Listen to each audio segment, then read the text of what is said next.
दुनिया में बहुत जाने पिए थे तो के मालूम ना का ए जे पिए तो पिए लेकिन हमरे आगे कुल्ला चल पिया हुआ काहे रे का बात है हां भाई घर में हम खतर खतर मर जातनी आ तू खाली दिन पी पी के भट्टा पे सुतल तल बोला माने खटा जी है केकर मेहरारू ना खटा जी रे तो शिकायत हम सबसे करब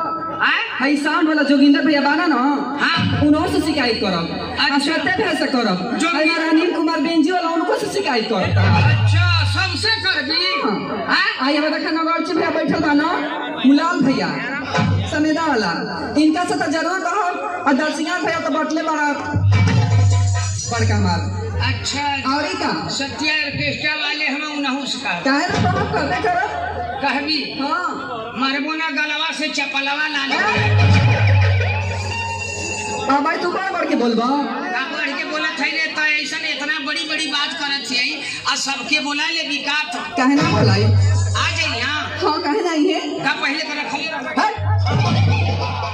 बड़ी मां मारो और बन बोल लोग बारे में वो लोग बहुत सारी लोग जला की ना अच्छा शरीफ हवा और क्या तब काहे का छै बोलबावे के त का करी सब हम देख के हमरा खिलाफ फुट हो गइल बागल से त कतना तक खड़ देले बता त आई घर में सगरी काम बहरे से भीतर हम ही ना करतानी कि तोरो क्या उपाय करे वाला अच्छा बाहरवा के करत है और क्या अब भीतरो के करत है अरे बाहरवा के तमा देखत हां लेकिन भीतरा के तना देखत काहे हां भीतर के करत तो तनहा के करतनी का अच्छा जब रोटियां उठिया बना देली के बनावेला हम ही ना बनाइला अच्छा ई कुल ना चली हाँ। एतनी हम काम करत और थक जतनी हाँ। कि तोहरा के हमारे को काम करे के पड़ी का बताई काम करे के पड़ी रे करबा ना हां कह दे ठीक बा हां पहले वादा करा कि करब कर लेकिन यो बात करे ला करे त कर अरे करे लगबा हो आ नहीं त छोड़े ला करे त छोड़ दे ना हो ऐसा बात ना हो करे वाला बा क्या करे के बाद खाली थोड़ी सनो हाँ। देखबा ना बताई हम ना पैर में बड़ी तेज दर्द करता तनी हमर पैर अब दबा ई बताओ कि मेहरारू का पैर या गोड़ के दबौले अरे हे भगवान आजकल तो सब लोग दबावता पूछ ले सत्य से दबावता कि ना लोग कहो सत्या भैया तू दबौले होगा का लहराड़ू भाई आदमी ना ना हवाई मर्दावा अरे साउंड वाला जोगिंदर भैया से पूछ लो जोगिंदर भैया और का तू दबौले हवा का मेहरारू का गोड़ अरे भैया तू हरी ले तो बढ़िया तब केहू रड़ू है ना बा ऐसे कहता रन काके ना कहे के ऐसा बात है ना तू रड़ुआ ना हम उमरत हम अच्छा कब का जगबी का ऐसा के तो मर्दे लोग आज के जमाना में दबा वाला ये कलजू का ना मेहरारू का गोड़ी लोग ना दबौले हम मेहरारू ही ना हम लोग का गोड़ दबौले अरे बाप रे बाप ये उल्टा जमाना आज का चल गइल बा ये हमारा राजा हर जो नहीं तो मरवा इतना मार भले ये पिटा जेबो तक तब तो हमार गोड़ ना दबाई बा नहीं रे ना दबाई बा ना दबाई तो जा तो तेरिया चली तो दइयो ना चलनो आ तो से हम गोड़ दबवा लेई तो हमसे देख मैं तो से बियाह कैले हूँ अतमो से शादी कैले है अरे पागल बियाह शादी दोनों एके ना भाई काहे ना दूठे होला कपचियो खा ले अरे ई बता दूठे ना भइले थे बियाहवा होला कि ना